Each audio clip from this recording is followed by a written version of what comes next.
starting a fast can feel challenging, especially in those first 24 hours when your body is adjusting and you may still have cravings. In this episode, we'll break down how to prepare for a fast. How do we get into the fast? Questions I get from people include, why is it so difficult during those first 24 hours? Oh, I just can't make it through those first 16 hours. And we're going to spend some time in this episode talking about that. How do we do that successfully? How do we get there? When you hear people talk about these extended fasts, or people are talking about intermittent fasting, how do they actually do that? What do you need to do to set yourself up for success to be able to do that and to help you become metabolically better? Hey, if you're new to me, I'm Dr. Dwain Woode. That's Wood with an E. The E stands for endocrinology. Here on the channel, I educate, I empower, and I encourage you to take charge of your health and your life, avoid complications, and go to the next level. And in this year, we are breaking free. We are not allowing any obstacles to hinder us. We are breaking free, and we're presenting our best selves, our best health, and our best plans for our life. We're not allowing anything from outside of us or anything that's in us to prevent us from being where we need to be metabolically healthy. I'm talking to adults with type 2 diabetes who want to reverse their diabetes. Included in that list are all of those people who want to be metabolically better. If you have high blood pressure, high cholesterol, if you have coronary artery disease, if you are at risk for obesity and polycystic ovarian syndrome and all of those things, they fall under this umbrella, and we are talking to you. If you're new, go ahead and put new in the comments, because I'd love to welcome you with a hand clap and let you know that we are excited that you're here. If you do have questions, go ahead and put those in the chat, in the comments. Put a Q in front of it, because I'd love to welcome you. And as we go through that list, I'll be able to tell what the questions are so that we can answer those questions for you. Whatever platform you may find yourselves on, whether it is LinkedIn or Twitch or Facebook, or of course here on YouTube, and what else are we on? And Instagram. Make sure we are glad that you're here. Just wanted to say hello to you. And as we do, I've got off to my side, I've got my glucose meters that we'll take a look at. Here is my Keto Mojo, and there's my Contour. And then right down below me, you'll see what my blood sugars have been for the last the last 14 days. If I go to the last 90 days and we get that, you'll see what that has been over the last little bit. So we'll take a look at those here in a minute. And I am right now at 21 hours of fasting. 21 hours of fasting. We'll talk about that. Look at my ketones. If you think you know what my ketones are going to be, go ahead and drop those in the comment in the chat as well. I do see some of our community members out there, and we'll do a shout out here in just a minute. Just so you know that we are in the process of improving our metabolism. The metabolism is the thing that causes, or dysregulation, I guess I should say, of the metabolism is the thing that causes much of our current chronic disease and our dysfunction.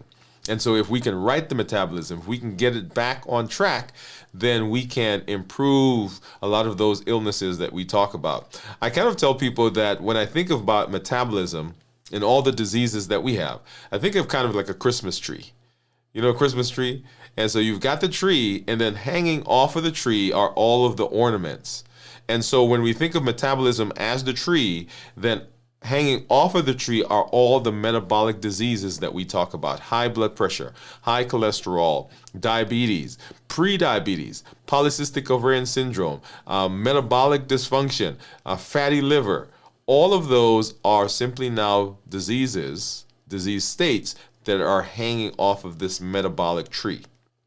And so if we can improve the tree, if we can get the tree growing, get the tree improving, get the leaves now to be nice and green and not brown as they sometimes get later in the season, then we can affect all of the things that are hanging off of it. And so in this space, that is what we're doing.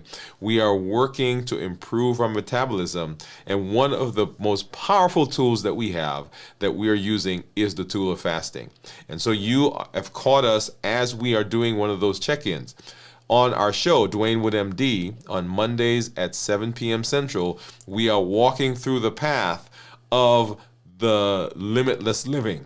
Right? That's the path that we're on. And all the things that we're learning there are how do we continue to move in the direction that sets us up for the best possibility of success in our health.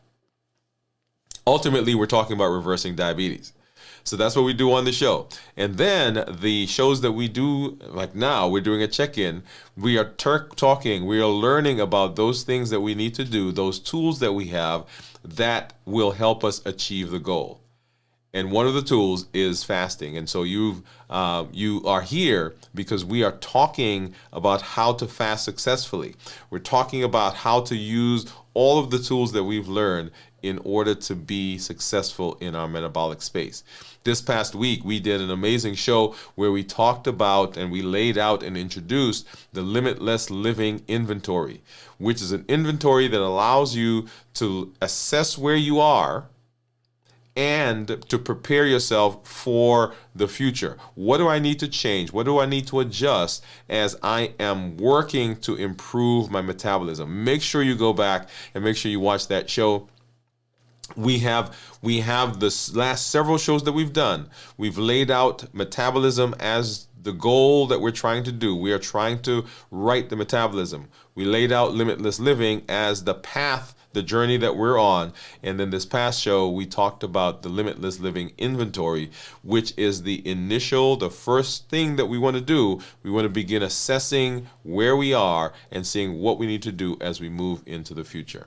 Okay, so make sure you watch that show, and then join us, of course, here as we are doing and we're learning and putting into practice the things that we are learning on the show. Let me go over and let's say hello to some of our community members. I do see some folks out there, so let me back up here.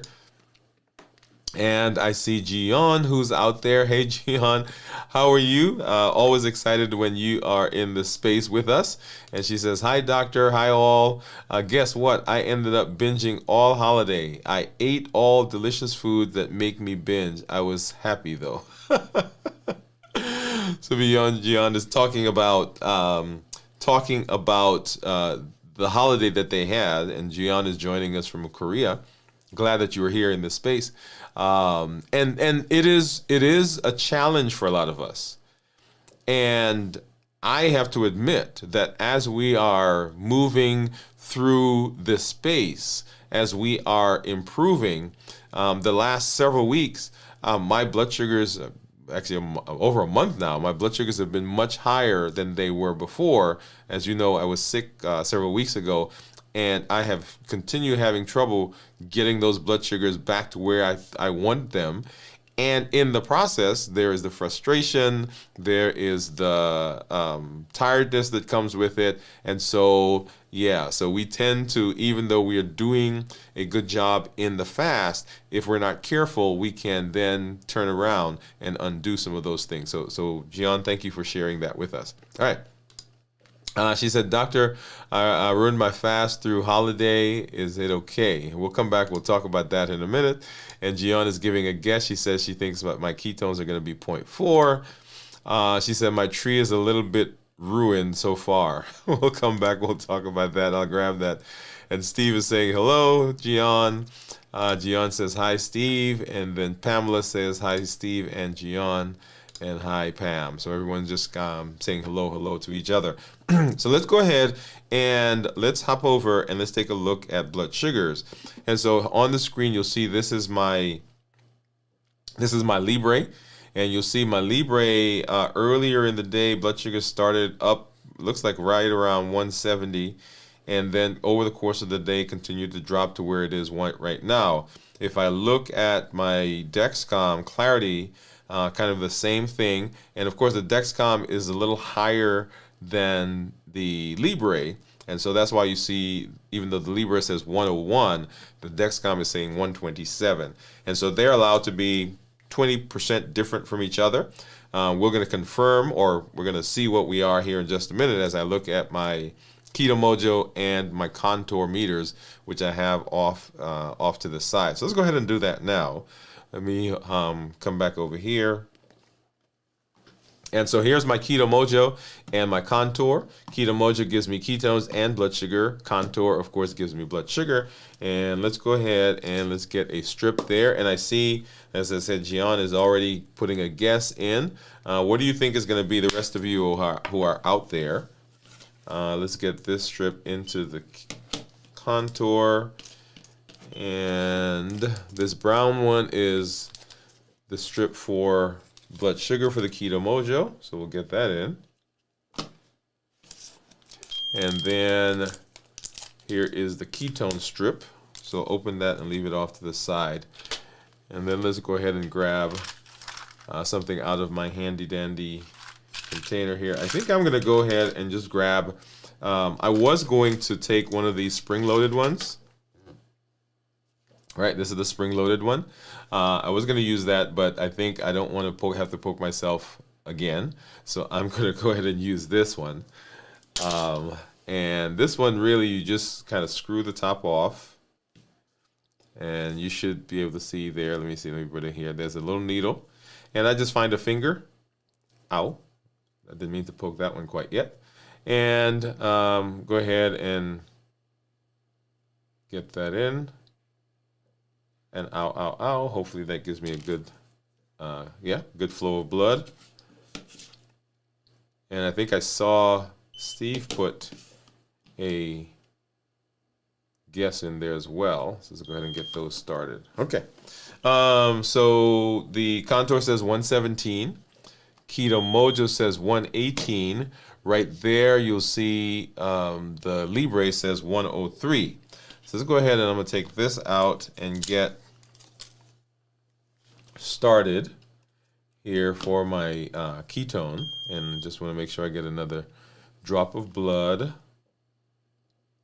and get that started. There we go. Okay.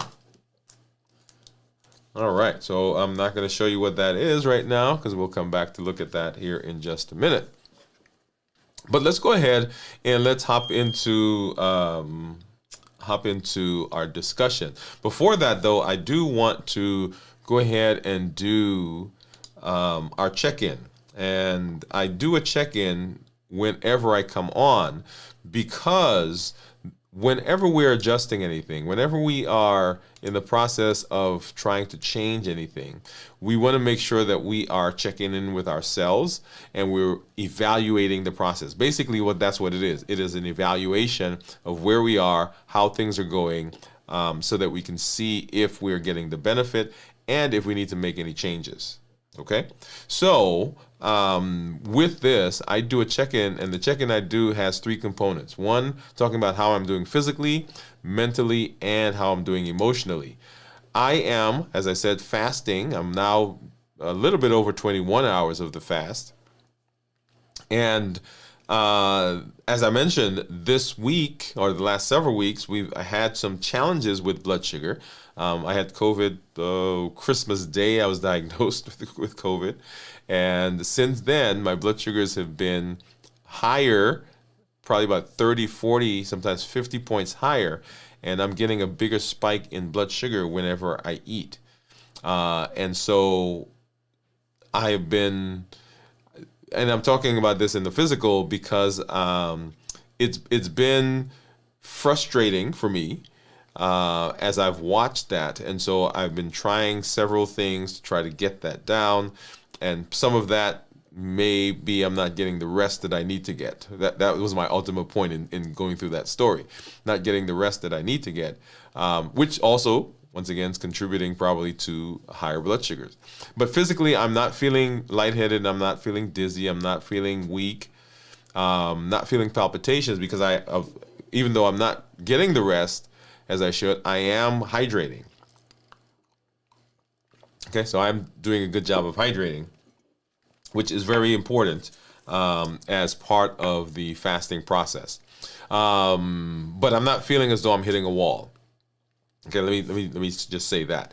So I know that I need to get rest, and I can feel that. Mentally, this one is right now a bit, I don't want to say nebulous, but as you know, our thought process goes along with how we feel. And so a lot of things have been going on the last week or so, preparing for this week and some things that are coming up, and not getting all the rest that I need to get. And so, even though I feel as though I'm being sharp, even though I feel as though my mentation is on point, I could tell, like right now, that I need to get to bed. Okay? And then, of course, that plays into the emotions, because the physical and mental all can show up and can be exacerbated by the things that happen to us emotionally.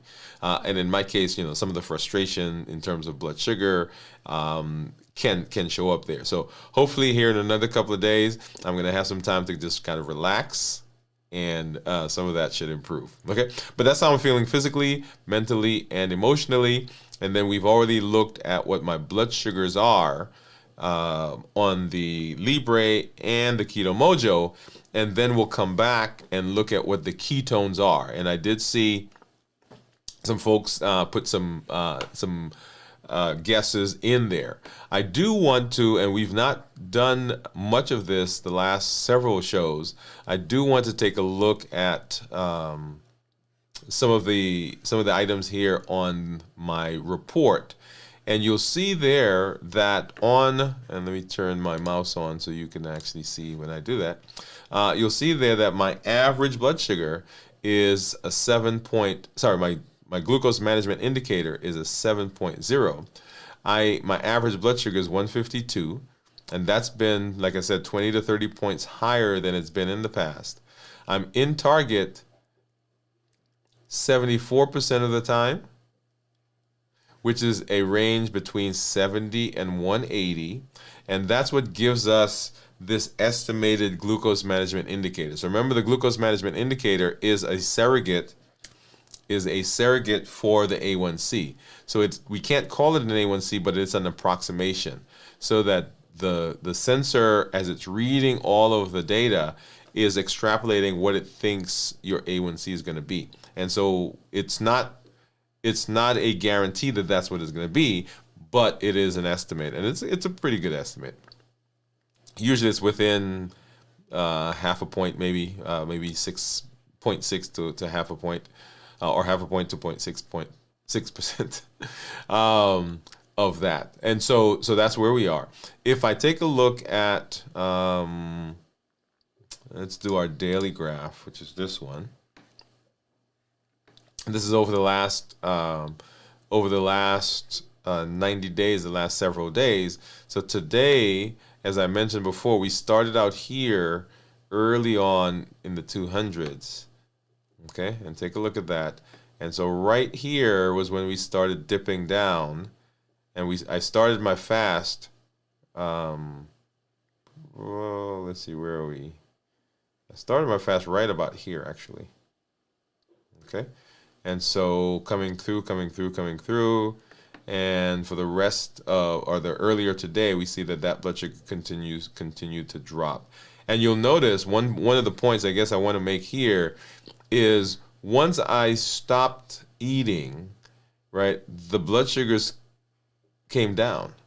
That's one of the benefits of fasting. So even if you're doing some of the shorter fasts, and this is let's go back. Let's not go 12. Okay, so right here was about 12 hours. Right, so right here about 12 hours. So even within 12 hours, notice that we get significant decrease in the blood sugar. Right, so even if you're doing some of the shorter fasts, you can still see those benefits. So don't think that if you're not fasting for 24, 48, 72 hours that you're not seeing improvement. Yes, you are, because by virtue of the fact that you're not putting anything in, your blood sugars continue to come down When the blood sugars come down, insulin goes down. When insulin goes down, we're suppressing the appetite, and we are hitting the third pillar, which is decreasing sugar. Okay, remember, we decrease insulin, we suppress appetite, and we reduce sugar. Those are the three pillars of reversing diabetes. All right, so let's go ahead and let's back up and let's have our conversation. So fasting, okay, we're using fasting as a tool. So whether you're new to fasting or you're refining your approach, what we want to do is to help you push through those early hunger waves and to help you stay on track. Okay, so that's the point of where we are. And this actually was precipitated by a question that came from one of our community members, from one of our online members, and it was it was a comment. It wasn't even a question; it was a comment. And I saw that, and I thought this would be a great opportunity for us to have the discussion. And the comment simply was, "The first 24 hours are hard," right? And yeah, it said it's the first 24 hours are hard is what the comment said. And I thought, why don't we spend some time and really kind of deal with this issue of fasting? How do we set ourselves up for success as we move through fasting? And we do a review of fasting when we do our Friday check-ins, where we talk about fasting, the preparing, the getting through the fast, and the breaking the fast. But I wanted to spend some time now specifically talking about those first 24 hours and being successful in getting through it. Okay? So as we're talking, and if you have questions, by the way, go ahead and drop those in the chat, in the comment, put a Q in front of it, and we'll be sure to get to those as we move through our discussion. So what I want to do is kind of think through, and then we'll come back and we'll kind of walk through the day before a fast. Okay? So the first idea to understand is that there are physical and psychological changes that go on when we start fasting. And a lot of our fasting success comes within those two spaces, the psychological and the physiologic, I guess, let me say it that way. That's the physical, right? So what goes on in the mind and what goes on in the body. Those two things together are what can help us be successful in the fast, and they're actually the things that sometimes will pull us away from the fast. So let's talk about two things first. The first one is that there are changes that are going on in the body that we are not used to. Right? There are certain things that go on in the body, but we actually a lot of times don't feel those things because we don't allow the process to continue. What do I mean by that? So when you stop eating, you eat, and you end eating. During those first several hours, 6 hours probably, right? The body is still burning the stuff that you ate. The body's still processing that. The body's digesting it. It's extracting the energy from it. It is sending some of all along to storage. The insulin and glycogen levels are changing. The glucagon levels are changing in the liver. We're pushing stuff into the liver for storage. We are breaking stuff up and packaging it and sending it through the blood. And in order for it to go through the blood, there are certain chemical reactions that are going on. The body is pumping blood, right? The heart rate is going up to get things away from the stomach, right? We're sending blood to the stomach to do all those processes. So there's a lot that goes on in those first several hours. And if we don't understand that, when we are fasting and we feel those things, then we can think something is wrong. Why would we think something is wrong? Because most of us don't go 6 hours during the day without eating. Think about it. All right, so we eat breakfast,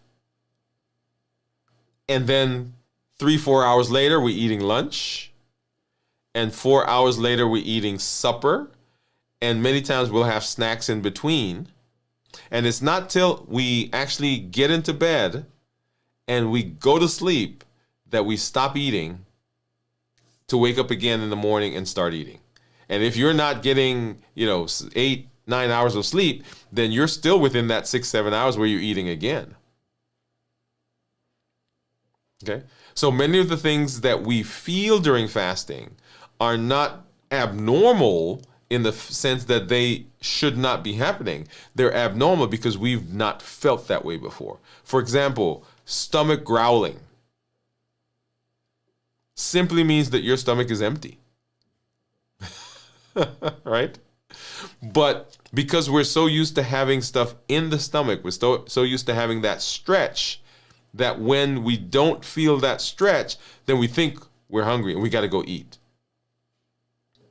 And so the first thing that we want to be able to do is we want to first begin recognizing in our bodies the things that are going on, the symptoms, I shouldn't say the symptoms, the feelings, the changes that will probably happen. And so as we are trying to fast successfully, it will take time for you to recognize the things that are going on in your body and tell yourself and understand that it is not something that is wrong. There's nothing that's dangerous that's happening. Just because my stomach is growling doesn't mean that something is wrong. Right? So first of all, is the physical. This is where mindfulness comes in. Because mindfulness says I have to be present and I've got to be aware of the things that are going on within me and around me.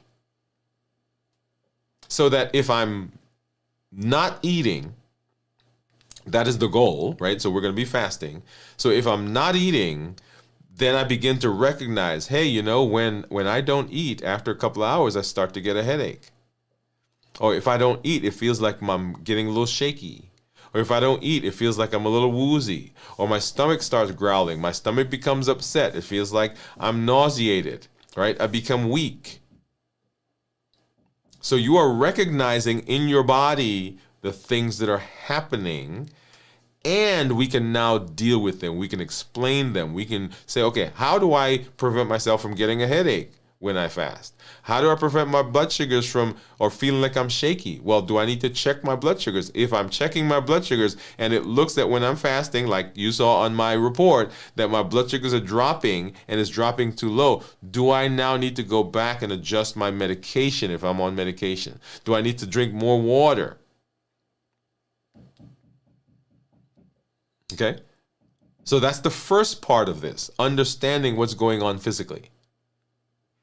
And then hunger may also be psychological. And the reason we don't get through it is because there's stuff going on up here. Yeah, buddy.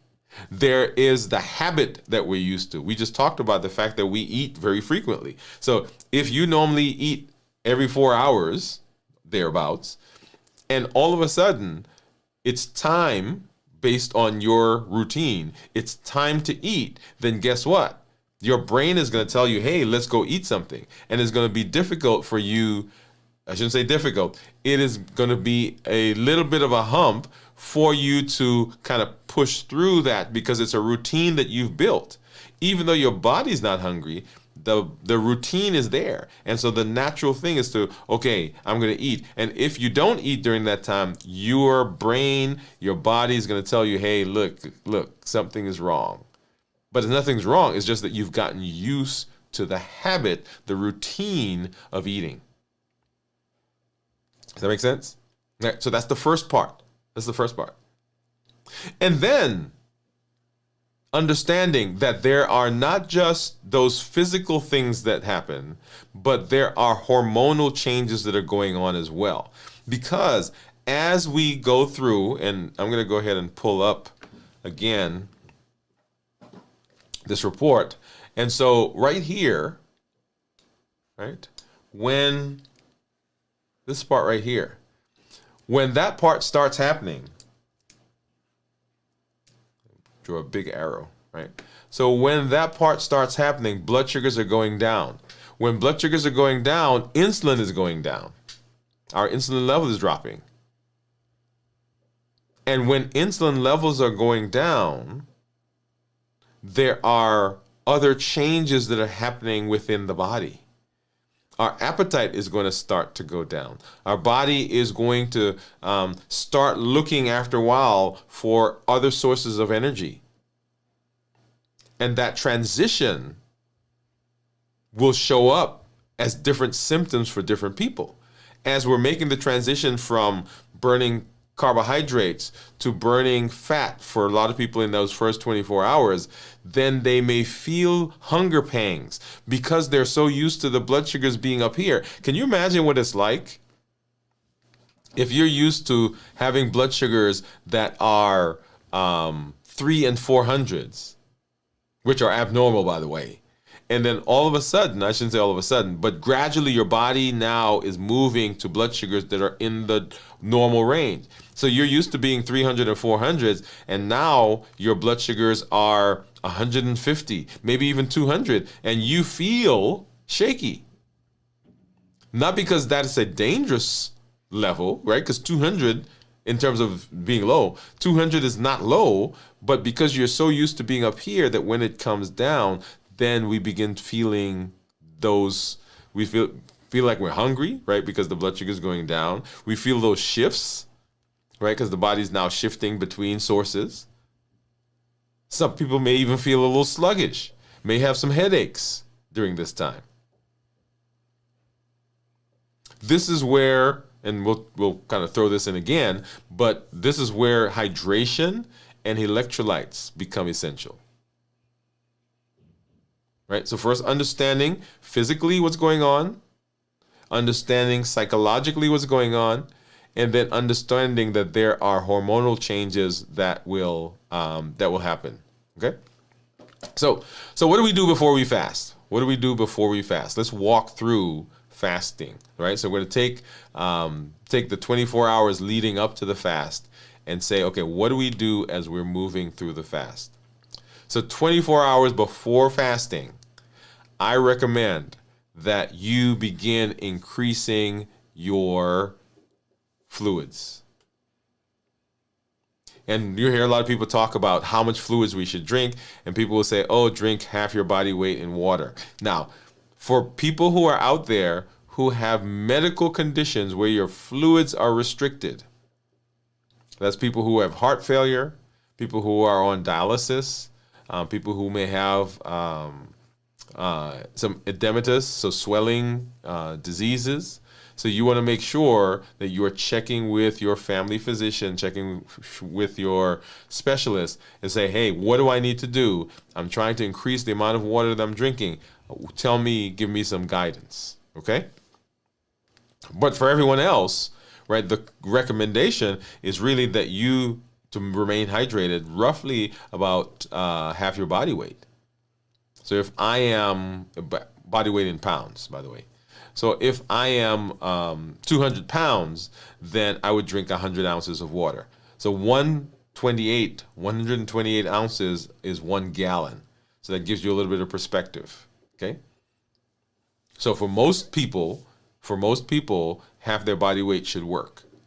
Right? So 24 hours prior to, and really you should be doing this before that, but at least 24 hours before you're fasting, you want to increase your fluids and you want to begin drinking. About half your body weight. And you're going to continue that throughout the fast. And you may actually need to go up on that during the fast, because when we're coming into the fast, we're drinking the half our body weight, but we're also drinking other stuff. But during the fast, we're not drinking anything. And so we may even need to go up on what we're doing in terms of fluids during the fast itself. So that's 24 hours, right? You want to eat a balanced meal, a nutrient balanced meal with proteins, lean proteins, healthy fats. You want to make sure there's fiber in there, okay? So a meal that would be good if you are not vegetarian, right? We'll come to vegetarian in a minute. So I would say some chicken, maybe fish, if you some lean meat, maybe a steak, healthy fats, avocados, if you like nuts, a salad where you put some olive oil on it, including so we got the meat, right? That's the protein. We've got the salad with the fats on it, the nuts, and now you want to get some fiber, and the salad has fiber and some beans. So that sounds like a good meal to have prior to the fast. If you're vegetarian, the same thing that's there, or if you're vegan, but you can add tempeh, you can add tofu in place of the meat, chicken, or fish. Okay, so we are specifically saying that, okay, this is the meal I'm going to eat as I'm moving into the fast. Now, with that, you may, depending on your current weight, depending on what you've been doing the days before, you may have to have, instead of having one piece of chicken, you may have to have 2 pieces of chicken, right? So you want to make sure that you have enough protein that's in there. And I said the olive oil on the salad, but avocados, right? So make sure that we're having enough healthy fats. And so what we're doing basically is we are putting things in that are going to help us stay satiated, help us stay not feel hungry, not have those hungry pangs come as quickly. Because remember, the foods that I just described will slow the GI tract. They will keep your stomach stretched. They will help you feel fuller longer.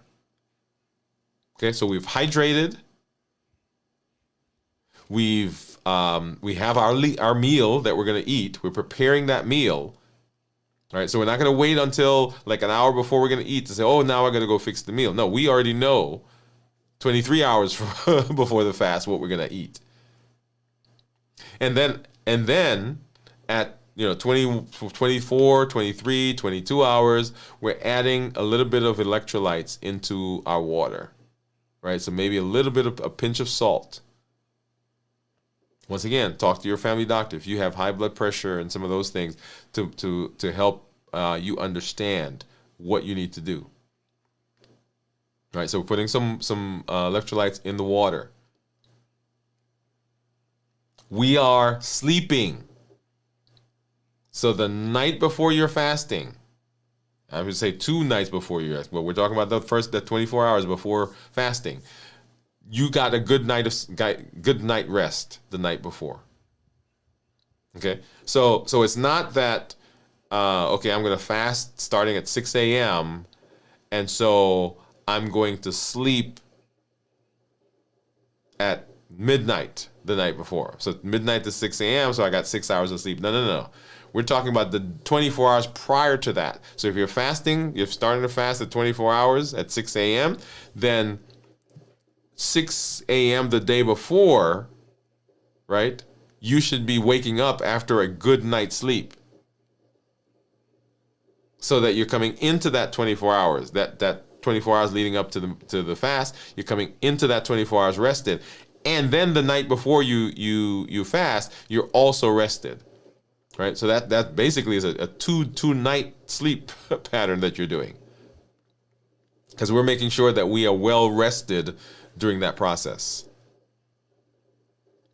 Okay? You have kind of looked at your calendar. You've looked at your schedule. This is the next point. You looked at your calendar. You looked at your schedule. You've talked to your family, your inner circle, and say, hey, I am going to start fasting in 24 hours? Do we have anything that's coming up? And if you do, then don't fast that 24 hours. Because you're automatically setting yourself up for difficulty, right? So get with the family and say, hey, I want to fast. And I need some time when I'm not going to have anything going on, that I'm going to be running no stressful events. We're not building anything. We're not reframing the house. We're not painting the house. You want a period of time which is relatively low key. Now, you can't guarantee that, but as much as possible. And then you've prepared some things that are going to distract you during the fast. I don't recommend fasting when you're at the house, just sitting. If it's a weekend and that's all you're going to be doing at the house, then don't do a fast that day. If you're by yourself and you're stressed and you didn't rest and, right, you don't have anything else to do, that's not the day to start fasting. Okay? So remember, 24 hours before, we are now saying, okay, what do we need to do to be able to fast? So now, we've gone 24 hours, 23 hours, 22 hours. We're going to plan the 12 hours leading up to the fast, that we're going to, if we normally do exercise, we're going to change the exercise that we're doing. If we normally do lifting, we're not going to do that this 12 hours leading up to the fast. We're going to start walking. We're going to do some yoga. We're going to do something that is not high intense during the fast and leading up to the fast. At 24 hours, I am cutting back on my caffeine and my energy drinks. Yeah? Because if we keep drinking those, then when we get into the fast, when you don't drink coffee and you're used to caffeine, right, during the fast, that sets you up for difficulty.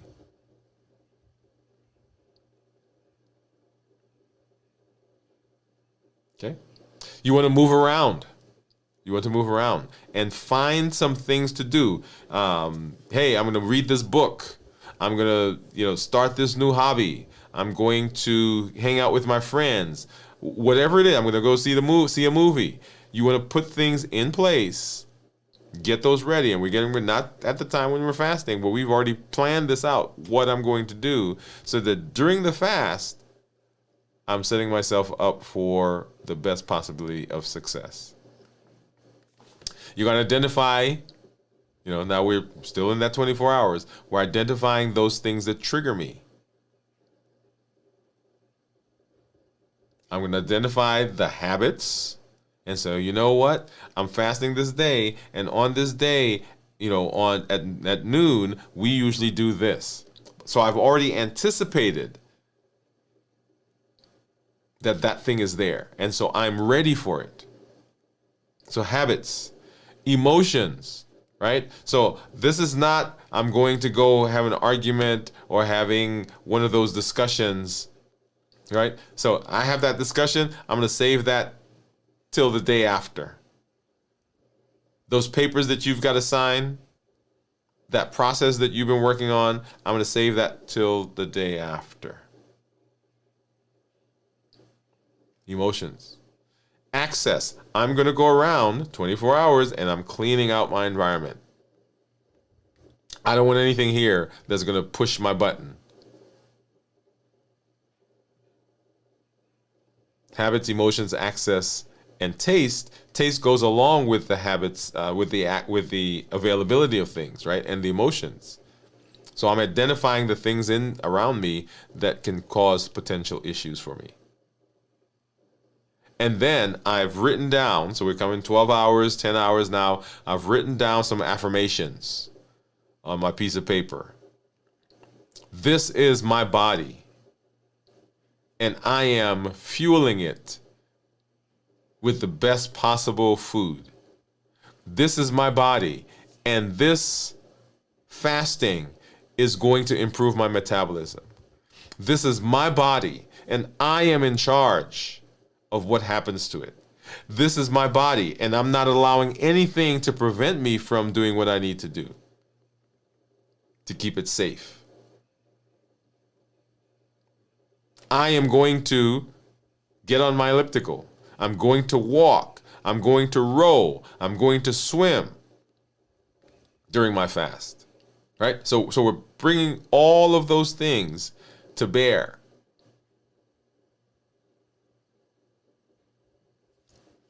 The hardest part of fasting is temporary. I know you're like, no, Dr. Woode, you can say that, but it's not temporary. The hardest part of this fasting is temporary. It is getting through those initial hours, right? And then it's getting through the part of our brain that later on in the fast that tells us, oh, we are missing out on this. Oh, when we finish our fast, we're going to eat this. Oh, wow, we can't wait to get into that. Those thoughts are temporary. But we are not used to facing those and sitting with discomfort. And because we're not used to sitting in discomfort, when they show up, when the thoughts come, we succumb. But if we give ourselves pause, right? Remember the prefrontal cortex. If we allow it to take over and not respond directly to the amygdala, then we will find that it becomes over time. No, let me put that in there. Over time, it becomes easier to do. Does it become totally not an issue? No. I'll raise my hand and tell you that right now. It is an issue. It will be an issue. It continues to be an issue. But it gets easier. And once you have done that, right? You may do it 5, 6, 7, 8, 9, 10 times before you're able to successfully get through a 24-hour fast. And you may successfully fast for 100 times, but then the 101st time, you have some challenges. We're not talking about perfection. We're talking about progress. So if you say, oh my God, I broke my fast. Oh, I didn't get through the fast right now. My question is, have you done a fast before? And you said, yeah. I said, did you do a fast before that? No, this was my first time. Well, guess what? That's a positive. And then before we get into the fast, so we're talking about this day preparing. Before we get into the fast, I want you to get a piece of paper and I want you to write for yourself why you are fasting.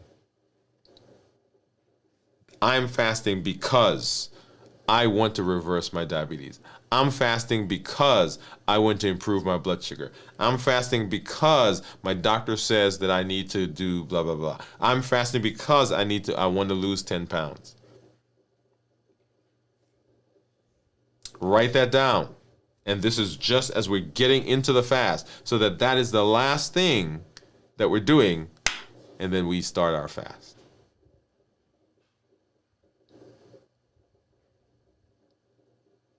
So those things that happen to us physically, happens to us mentally, are the big places where we have our challenges. But it can be successful over time.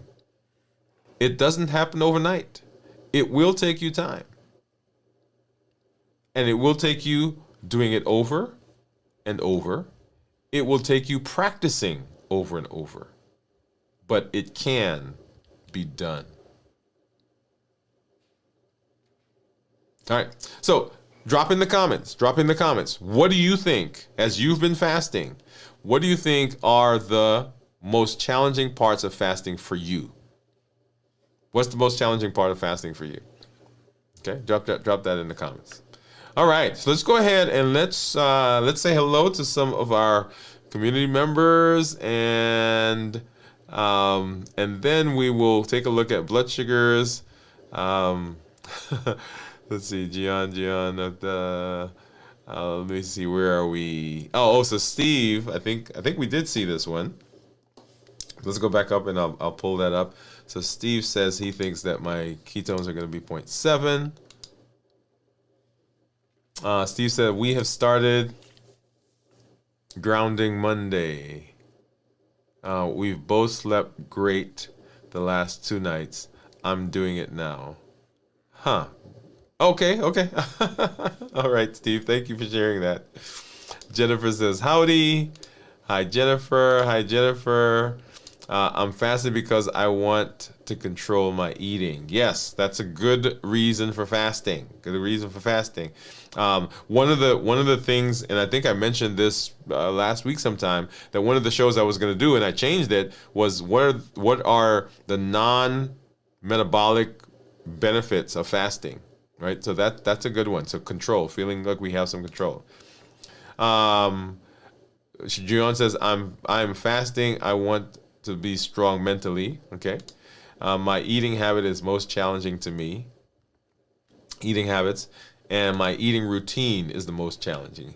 Yeah. So you've identified actually one of the places where a lot of us have challenges, right? It's the routine that we're in, the routine that sets us up to try to do things kind of automatically. And it's just rote. We sometimes don't even think. We just fall right into it. And so, so very good. Thank you for sharing that with us. All right. So what do you think my ketones are going to be? And I saw some guesses out there. So let me go ahead and let's grab this. Get the contour off the screen. Here is my Keto Mojo. Okay. And we'll go ahead and get that started. And let me do one thing before I do that. I'll go ahead and pull up my Keto Mojo app. Oh, there we go. Okay. So let's go ahead and get this started, and then we'll sync the Keto Mojo. And that's on. So let's go ahead and hit our sync button. And might as well go here. We'll see what that is when it comes up. And so we're ready. So I think we have a 0.4 and a 0.7 are the two guesses that we had. And drum roll, please.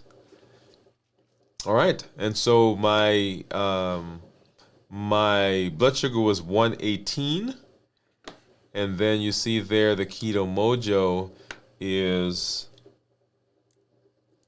Let me do that. So the Keto Mojo says that my ketones are 0.4.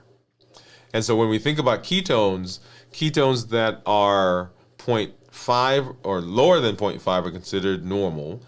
0.5 to 1.5 considered nutritional ketosis. And then above 1.5 considered therapeutic ketosis.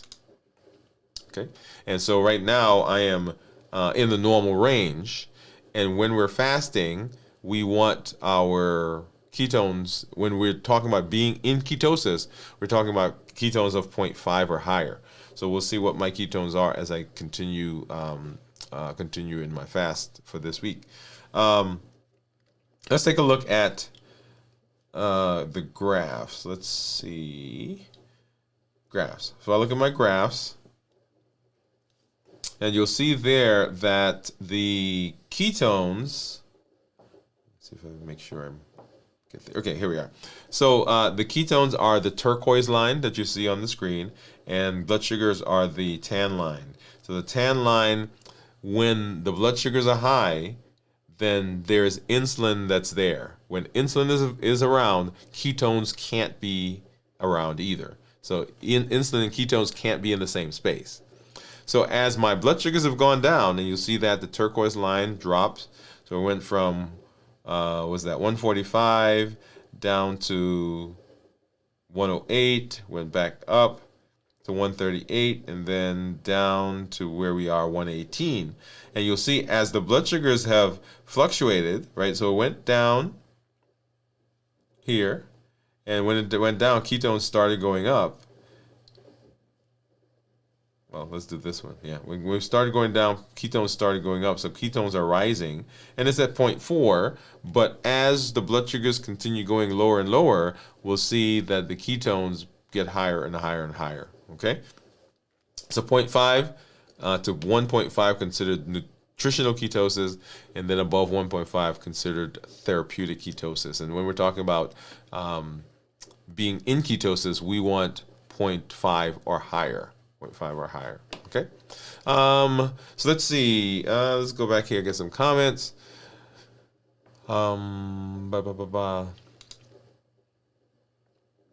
So Gion says, my eating routine is the most challenging. We commented about that one. And then Jennifer says, I did OMAD all week, so 1 meal a day. I will be fasting next week, but will be eating well at a conference this weekend. Nebraska Sustainable Agricultural Society annual conference, all local foods. Whoa. So Jennifer, we need to come out there and hang out with you. Steve says that 3 or 4 hour fighting through the hunger.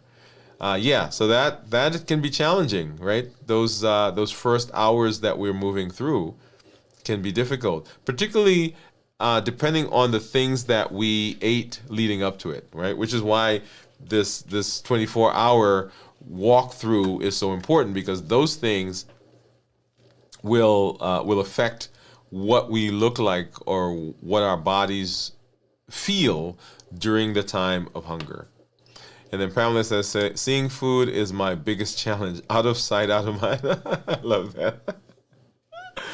Now, I'll tell you guys, I went to the grocery store tonight, and Pamela, I'm right there with you, because I was there and I found myself walking down some aisles that I had no business walking down. Okay, so I get it. Out of sight, out of mind. It can be very challenging. All right. So remember, as we're preparing for the fast, we don't want to start right at the time of the fast. We want to be leading into the day of fasting, preparing, setting ourselves up. And here's the beautiful thing about this, right? I'm going to recommend that you begin journaling.